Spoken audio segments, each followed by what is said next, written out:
Hello student, मैं प्रेम sir बहुत बहुत वेलकम करता हूं हमारे यूट्यूब चैनल कॉमर्स एकेडमी में। तो स्टूडेंट, जैसा कि हमारा चैप्टर पार्टनरशिप अकाउंट्स में एडमिशन ऑफ न्यू पार्टनर चल रहा था, इसमें अब तक हमने 3 पार्ट कर लिए हैं। आज नेक्स्ट पार्ट में चौथा पार्ट लेकर आया हूं, जिसका नाम है रिवैल्यूएशन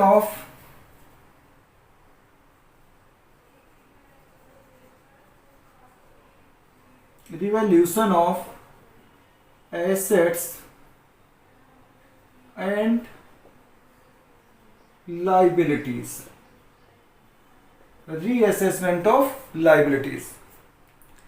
तो स्टूडेंट, जिन्होंने अभी तक इसके एडमिशन के चैप्टर में, आज वो न्यू है, उन्होंने पिछली वीडियोस नहीं देखी, आप चैनल पर जाकर हमारे इस एडमिशन के पिछले 3 वीडियोस को जरूर देखें। और इस कॉन्सेप्ट को अच्छे से समझने के लिए जरूरी है कि आप वीडियो के लास्ट तक बड़े ध्यान से इसे देखें, समझें, तभी आपको कॉन्सेप्ट भी और बहुत इजी वे में आपको समझ आ जाएगी। देखिए, रिवॉल्यूशन अकाउंट बनाना यह एक कॉन्सेप्ट नई नहीं है, हमने पिछले चैप्टर में भी पढ़ा है। बट रिवॉल्यूशन अकाउंट से थोड़ा सा ज़्यादा टफ पड़ता है, या बच्चों को प्रॉब्लम वहाँ पर आती है जहाँ लिखा होता है कि रिवॉल्यूशन अकाउंट तो बनाइए, साथ ही जर्नल एंट्री कीजिए। तो जर्नल एंट्री में स्टूडेंट्स को बहुत प्रॉब्लम आती है। तो आज मैं आपको जर्नल एंट्री बिल्कुल खेल खेल में सिखाऊंगा, बट सीखने के लिए क्या जरूरी है कि आप वीडियो को लास्ट तक देखें। ठीक है, तो अब बात आती है कि revaluation of assets and liabilities. Assets के रिवैल्यूएशन की जरूरत क्यों पड़ती है? क्योंकि अब मान लो हमारी फर्म है, पार्टनरशिप फर्म है, हमने पिछले 3 या 4 या 5 साल पहले स्टार्ट किया था। बहुत सारी एसेट्स और लायबिलिटीज को हम तब से, जब हमने बिजनेस स्टार्ट किया था, तब से अब तक सेम वैल्यूज पर रिकॉर्ड करते हुए आ रहे हैं। बट खुद ही सोचिए कि यहाँ पर मार्केट में, या हमारी ये कहें कि हम किसी भी चीज़ को यूज कर रहे हैं लॉन्ग टाइम से, तो उसकी वैल्यू में चेंज आ जाता है। कुछ एसेट्स की वैल्यू बढ़ जाती है, तो वहीं कुछ एसेट्स की वैल्यू घट जाती है।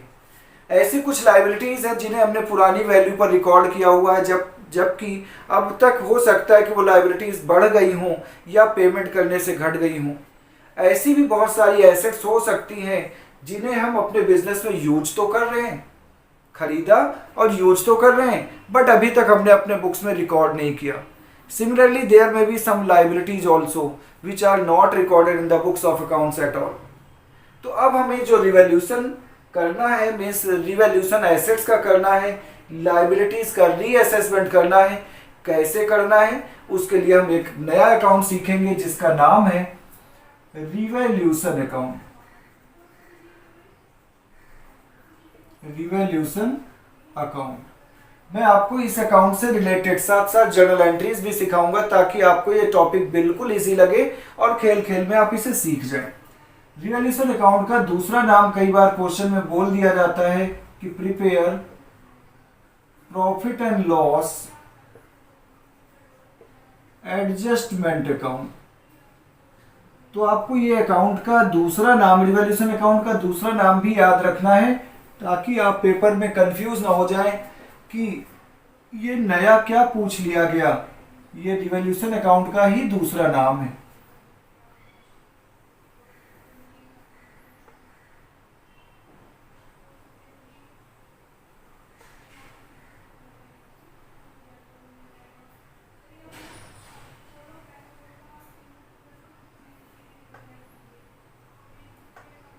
बस जरूरी है कि अगर अभी तक आप चैप्टर, और सबसे पहली चीज़ कि मैं आपको बता दूं, अकाउंट से ज़्यादा आसान सब्जेक्ट पूरे कॉमर्स के अंदर नहीं होता।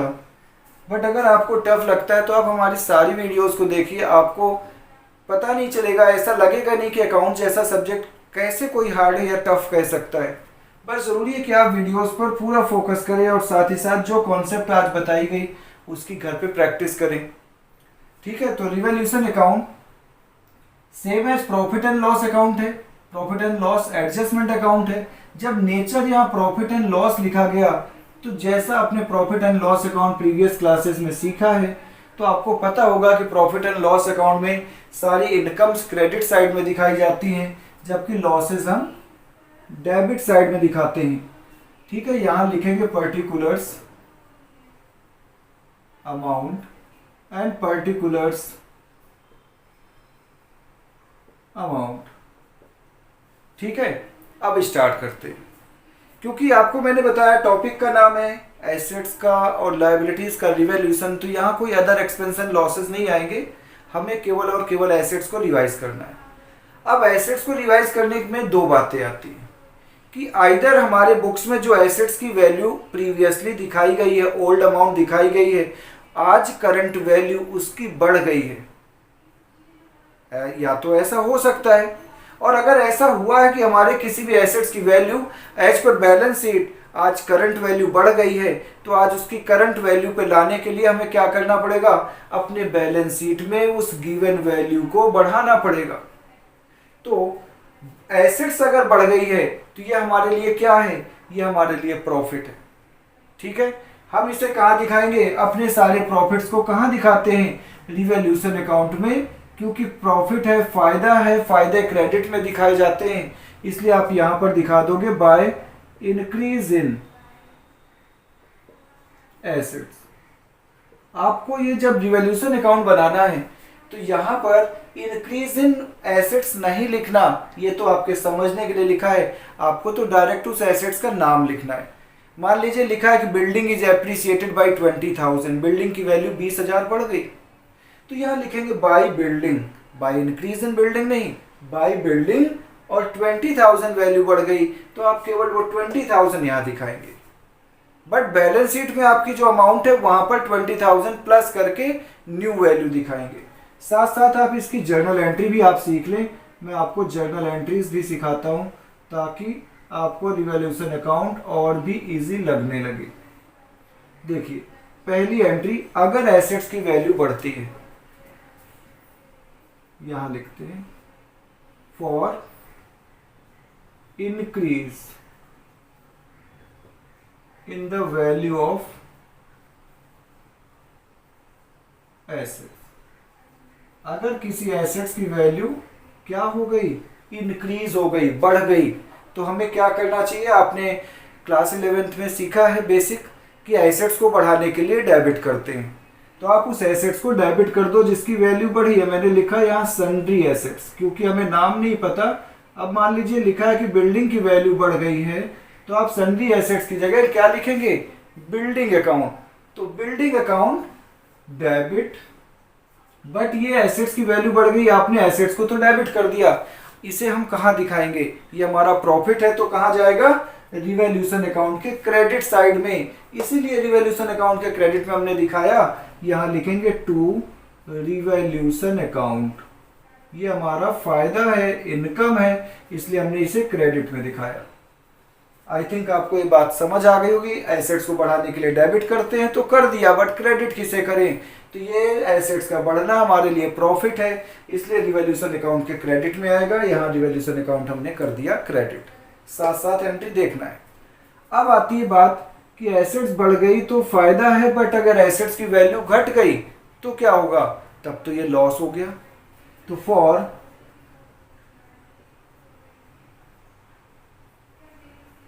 Decrease in the value of assets, अगर किसी एसेट्स की वैल्यू डिक्रीज हो गई, एसेट्स की वैल्यू बढ़ाने के लिए हम डेबिट करते हैं, तो घटाने के लिए क्या करेंगे, क्रेडिट। ठीक है, हम एसेट्स को घटाने के लिए क्रेडिट कर देते हैं टू सन्ड्री एसेट्स अकाउंट। मान लो मशीनरी पर डेप्रिसिएशन लग गया, तो मशीनरी पर डेप्रिसिएशन लगने से क्या होगा, एसेट्स की वैल्यू घट जाएगी। एसेट्स को घटाने के लिए प्लांट एंड मशीनरी अकाउंट आप यहाँ क्रेडिट कर दोगे, बट ये लॉस कहाँ जाएगा, बिजनेस के सारे लॉसेस जाते हैं प्रॉफिट एंड लॉस अकाउंट में, क्योंकि ये एसेट से होने वाला लॉस है, इसलिए कहाँ जाएगा, रिवैल्यूएशन अकाउंट में, बट कहाँ, डेबिट साइड, इसलिए आप लॉस को ट्रांसफर कर दोगे रिवैल्यूएशन अकाउंट में।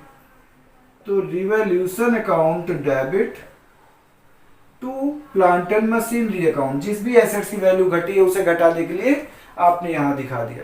अब जब आप इसका लेजर में प्रेजेंटेशन करेंगे, रिवैल्यूएशन अकाउंट में दिखाएंगे, तो रिवैल्यूएशन अकाउंट डेबिट हुआ है। तो लॉसेस कहाँ आते हैं, डेबिट में। देखो एसेट्स की वैल्यू बढ़ी तो फायदा था, लॉस हुआ तो कहाँ दिखाओगे, यहाँ पर टू डिक्रीज इन एसेट्स। जिस भी एसेट्स की वैल्यू घटी है, जैसे प्लांट एंड मशीनरी पर डेप्रिसिएशन लगा है तो दिखाएंगे to depreciation on plant and machinery. तो ये तो बात हो गई दो एसेट्स के बढ़ने या घटने की। बढ़ी एसेट्स तो फायदा है, घट गई तो लॉस है, डेबिट में दिखा दिया। अब बात करते हैं लाइबिलिटीज की।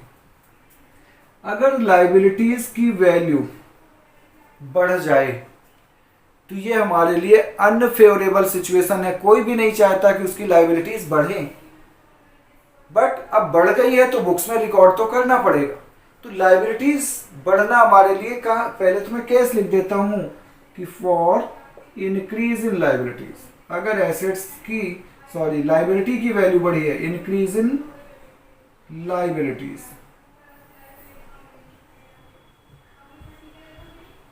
अगर लाइबिलिटी की वैल्यू बढ़ गई है तो लाइबिलिटी का बढ़ना हमारे लिए लॉस है। लाइबिलिटी को बढ़ाने के लिए तो हम क्रेडिट करते हैं, ऐसा रूल आपने प्रीवियस क्लासेस में पढ़ा है। लाइबिलिटीज का मतलब मान लो क्रेडिटर बढ़ गए हैं तो यहां लिखोगे to creditors account, but liability बढ़ना हमारे लिए लॉस है, और लॉस कहां जाएगा, रिवैल्यूएशन अकाउंट के डेबिट में, क्योंकि सारे लॉसेस डेबिट में आते हैं। तो सबसे पहले यहां पर कर दोगे रिवैल्यूएशन अकाउंट डेबिट,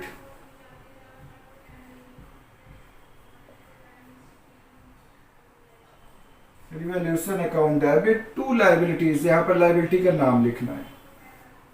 सिमिलरली ये लॉस कहां आ जाएगा, रिवैल्यूएशन के डेबिट में, to increase in liability. Means आपको यहां जो लाइबिलिटी बढ़ गई है उसका नाम लिखना है और जितनी अमाउंट से बढ़ गई है वो दिखा दो। तो फिर क्या होगा अगर लाइबिलिटी की वैल्यू घट जाए, ये तो बहुत अच्छी बात है, हमारी लाइबिलिटी घट गई, हमारे लिए प्रॉफिट है। प्रॉफिट है तो हम कहां दिखाएंगे, क्रेडिट में।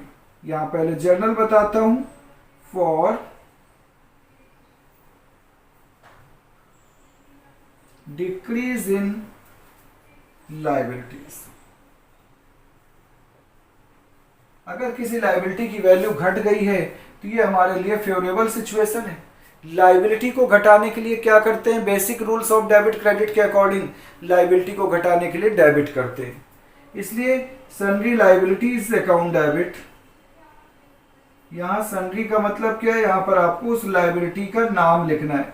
तो sundry liabilities account debit, liability को घटाने के लिए हमने कर दिया डेबिट, बट लाइबिलिटी घटना हमारे लिए फायदा है।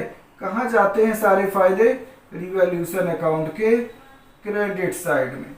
इसलिए आप रिवैल्यूएशन अकाउंट के क्रेडिट में इस फायदे को यहां दिखा दोगे, तो by decrease in liability.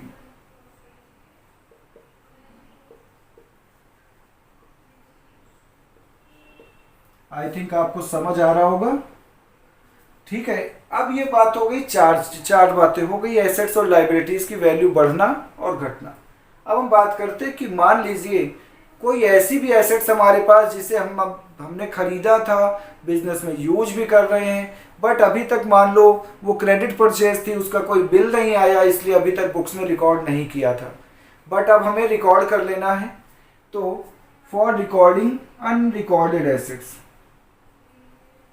For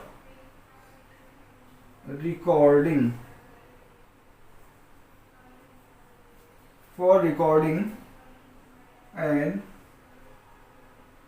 unrecorded assets, unrecorded assets को रिकॉर्ड करना है अब हमें।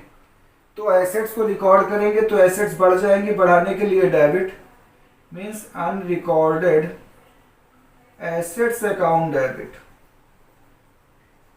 जैसे ही आप अनरिकॉर्डेड एसेट्स को डेबिट करोगे, एसेट्स रिकॉर्ड हो गई बुक्स में, बट ये क्या है बिजनेस के लिए, ये तो फायदा है, एसेट्स बढ़ रही हैं, फायदों को रिवैल्यूएशन अकाउंट के क्रेडिट साइड में दिखाते हैं, इसलिए आप रिवैल्यूएशन अकाउंट के क्रेडिट में इस फायदे को दिखा दोगे बाय अनरिकॉर्डेड एसेट्स। आपको अनरिकॉर्डेड नहीं लिखना, आपको तो उस एसेट्स का नाम लिखना है जो एसेट्स अभी तक बुक्स में रिकॉर्ड ही नहीं थी, उसका नाम लिख दिया, वो रिकॉर्ड हो गई और बैलेंस शीट में हम इसे दिखा देंगे, ये फायदा था।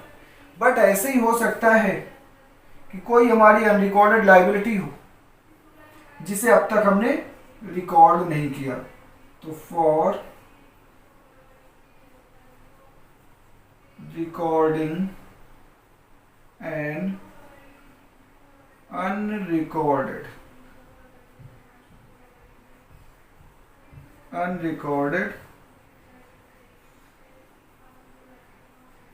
लाइबिलिटी। ठीक है, अनरिकॉर्डेड लाइबिलिटी। अब रिकॉर्ड करना है, ये तो लॉस है, बट रिकॉर्ड तो फिर भी करना पड़ेगा। लॉस को हम कहाँ दिखाते हैं? डेबिट में।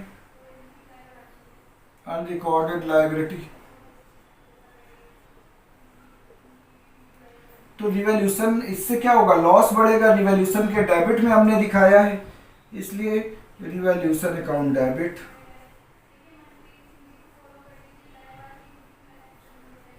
Revolution account debit to unrecorded liability. यहां पर उस लाइबिलिटी का नाम लिखना है जो अभी तक रिकॉर्ड नहीं थी। यहां जर्नल में रिकॉर्ड करते ही, नाम आते ही वो लाइबिलिटी हमारे लिए क्या हो गई? रिकॉर्ड हो गई हमारी बैलेंस शीट में। अब ये दिखाई जाएगी। तो ये 6 सिचुएशन ही हो सकती हैं, इनसे ज़्यादा कोई और सिचुएशन नहीं हो सकती। अब बात आती है कि देखते हैं, हम रिवॉल्यूशन अकाउंट को क्लोज करते हैं। क्लोज करने से either there will be profit और लॉस। अगर क्रेडिट साइड का टोटल ज़्यादा है तो पहले क्रेडिट का टोटल कर लें, यही क्रेडिट का टोटल डेबिट में लाएं। इसमें से ये 3 चीज़ें हमने लेस कर दिया। अब अगर बैलेंस निकला है तो वो हमारे लिए क्या है? प्रॉफिट है, क्योंकि यहाँ क्रेडिट का टोटल ज़्यादा है, मीन्स प्रॉफिट या इनकम का टोटल ज़्यादा है और लॉस कम है, तो यहाँ प्रॉफिट निकलेगा। और उस प्रॉफिट को हम ओल्ड पार्टनर्स के ओल्ड रेशो में ट्रांसफर कर देंगे। तो to profit transfer to old partners capital account, या आप पैसे लिखेंगे A's capital account and B's capital account. ध्यान रखें ये प्रॉफिट ओल्ड पार्टनर्स में ओनली बटेगा और वो भी उनके ओल्ड रेशो में। इसमें न्यू पार्टनर को कुछ भी नहीं मिलेगा, क्योंकि ये जो भी एसेट्स और लायबिलिटीज हैं ये ओल्ड पार्टनर्स की एसेट्स और लायबिलिटीज थी। इनके रिवॉल्यूशन से कोई भी प्रॉफिट होगा इस पर राइट केवल और केवल ओल्ड पार्टनर्स का बनता है। ठीक है, न्यू पार्टनर तो आज एडमिट हुआ है, उसका कोई राइट नहीं बनता पुरानी एसेट्स और लायबिलिटीज में। तो प्रॉफिट हुआ तो इसे रिकॉर्ड करने की जर्नल एंट्री क्या होगी? तो आप कैसे, अगर मान लीजिए कई बार ऐसा भी होता है क्वेश्चन में कि आपको रिवॉल्यूशन अकाउंट बनाने के लिए नहीं बोला जाता, just only record the journal entries ये लिखा है, और जब आपने रिवॉल्यूशन अकाउंट नहीं बनाया तो आप फिर प्रॉफिट या लॉस जर्नल एंट्री से कैसे निकालेंगे? तो बहुत सिंपल तरीके से आप इसे समझ लीजिए। हमें क्या करना है, सारे जितने भी रिवॉल्यूशन अकाउंट जहां जहां भी डेबिट में आया वो डेबिट वाले रिवॉल्यूशन आप अलग जोड़ लो और क्रेडिट वाले रिवॉल्यूशन अलग जोड़ लो। फॉर एग्जाम्पल रिवॉल्यूशन देखो, यहाँ डेबिट हुआ है और यहाँ डेबिट हुआ है और यहाँ डेबिट हुआ है, तीनों डेबिट वाले रिवॉल्यूशन जोड़ लो। मान लो डेबिट में रिवॉल्यूशन आया 3 लाख रुपए। अब तीनों क्रेडिट वाले रिवॉल्यूशन जोड़ लो अलग, यहाँ पर क्रेडिट है, यहाँ पे क्रेडिट है, यहाँ पे क्रेडिट है। क्रेडिट वाले जोड़ लिए जो कि आया मान लो 2,50,000। अब हमने डेबिट और क्रेडिट दोनों रिवॉल्यूशन का सम कर लिया। अब अगर डेबिट वाला ज्यादा है, मान लो डेबिट में 3 लाख है, क्रेडिट में 2.5 लाख है, तो रिवॉल्यूशन अकाउंट क्लोज कैसे होगा? क्लोज करने के लिए जितने से रिवॉल्यूशन अकाउंट डेबिट है उतने से हम क्रेडिट और कर दें इसे। अगर डेबिट 3 लाख है तो क्रेडिट भी 3 लाख होना चाहिए, रिवॉल्यूशन अकाउंट क्लोज हो जाएगा। जबकि हमने देखा कि डेबिट तो 3 लाख है, क्रेडिट 2.5 लाख है, तो इसका मतलब 50,000 से रिवॉल्यूशन अकाउंट को और हमें क्रेडिट करना पड़ेगा। तो जब रिवॉल्यूशन अकाउंट को क्रेडिट करोगे तो वो लॉस है, वो लॉस पार्टनर्स में बढ़ जाएगा, पार्टनर्स कैपिटल अकाउंट डेबिट हो जाएगा टू रिवॉल्यूशन। और अगर रिवॉल्यूशन के क्रेडिट का टोटल ज्यादा है तो आपको पता है क्रेडिट रिवॉल्यूशन तभी होता है जब हमारे लिए कोई फायदा हो। तो फायदों का टोटल ज्यादा है, क्रेडिट में 3 लाख है, डेबिट में केवल मान लो 2.5 लाख है, तो हमें 50,000 से रिवॉल्यूशन अकाउंट को और डेबिट करना पड़ेगा, तो वो प्रॉफिट हो जाएगा और उसे हम पार्टनर्स में डिस्ट्रीब्यूट कर देंगे। तो for profit on revolution. Profit की जगह आप गेन वर्ड भी यूज कर सकते हैं, क्योंकि एसेट्स के लिए, एसेट्स की रिवॉल्यूशन से जो प्रॉफिट होता है उसे गेन बोला जाता है। तो प्रॉफिट और gains on revolution.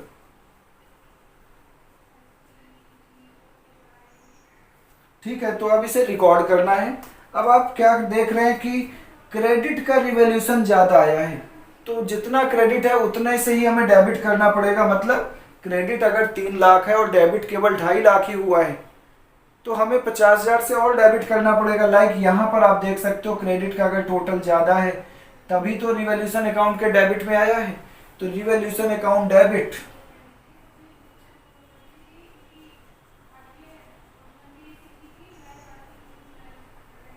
Revolution account debit to old partners capital account. यहाँ पर to A capital account, B capital account आप प्रॉफिट को डिस्ट्रीब्यूट कर देंगे पार्टनर्स के ओल्ड रेशो में। सिमिलरली अगर लॉस हुआ है, इधर का टोटल डेबिट का ज्यादा है, तो क्रेडिट में by loss transfer to old partners capital account in their old ratio.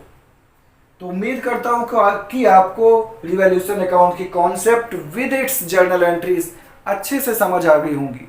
और अगर अभी तक आपने हमारे चैनल को सब्सक्राइब नहीं किया तो सबसे पहले चैनल के पास आप देखें एक रेड बटन होगी, सब्सक्राइब लिखा होगा, उसे सब्सक्राइब कर लें। उसके पास एक बेल आइकन होगा, उसे प्रेस करें। उसमें सबसे ऊपर ऑल ऑप्शन है, उसे आप क्लिक करें।